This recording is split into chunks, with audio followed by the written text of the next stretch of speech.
welcome back to the channel, Not Normal, a place where we talk about addiction, mental health, anxiety, depression, things which are perfectly normal but just not talked about enough. And on the subject of talked about enough, Chester Bennington, another notable recording artist,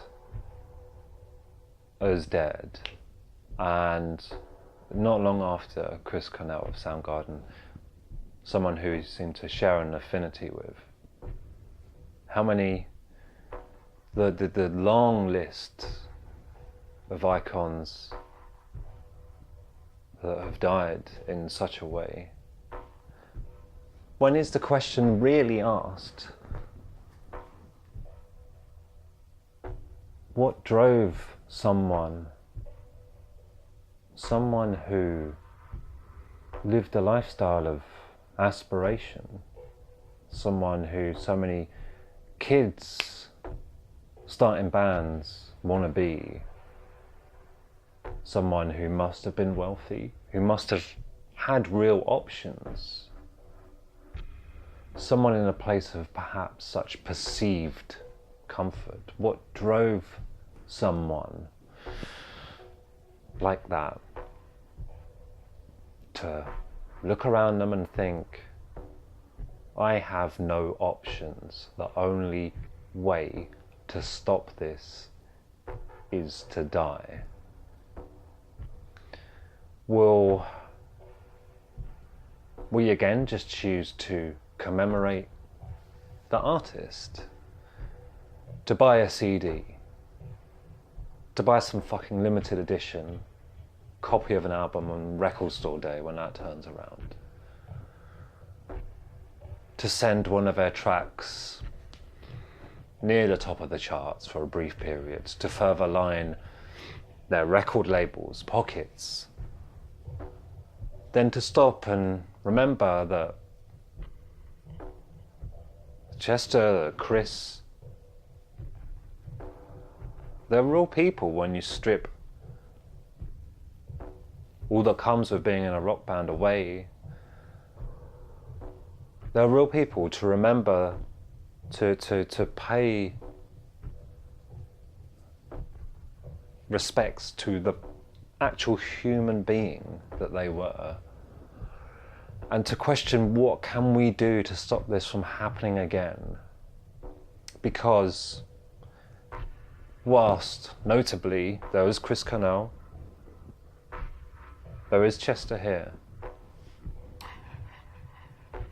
there have doubtlessly been thousands of people in between these two suicides.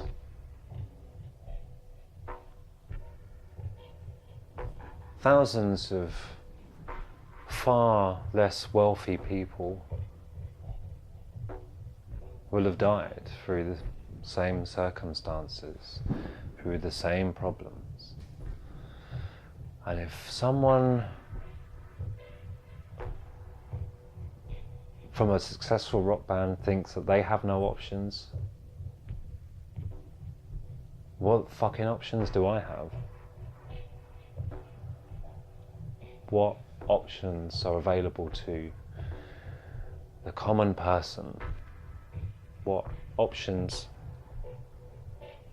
are available to your friends? This happens all the time, way too often. And it's something which happens a lot to creatives, and often something that people have said to me is good because I make music. It's good that, you know, you're highlighting the issues that creative people have with depression and addiction and all those things. But you know, I'm not. This shit happens to everybody. If it's going to happen to someone from a huge rock band, this can happen to your friends. This can happen to you. It can happen to members of your family. And you probably have people close to you suffering from similar things. And it's important to perhaps this time pay respects to the human being that Chester was, and make sure that people close to you are okay. Because these are people that probably have fewer options, probably can't afford expensive psychiatrists. Maybe they can't afford to get to a psychiatrist. There are people stuck on waiting lists to see GPs. What would this person really have wanted?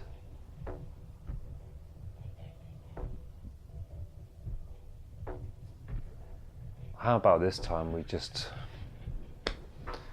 think, perhaps they would have wanted us to make sure this thing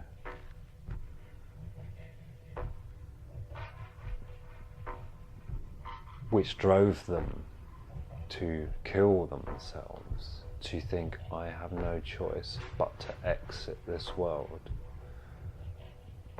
that we look at this problem and that we look at our friends and make sure our friends are okay. Wouldn't that better serve their memory?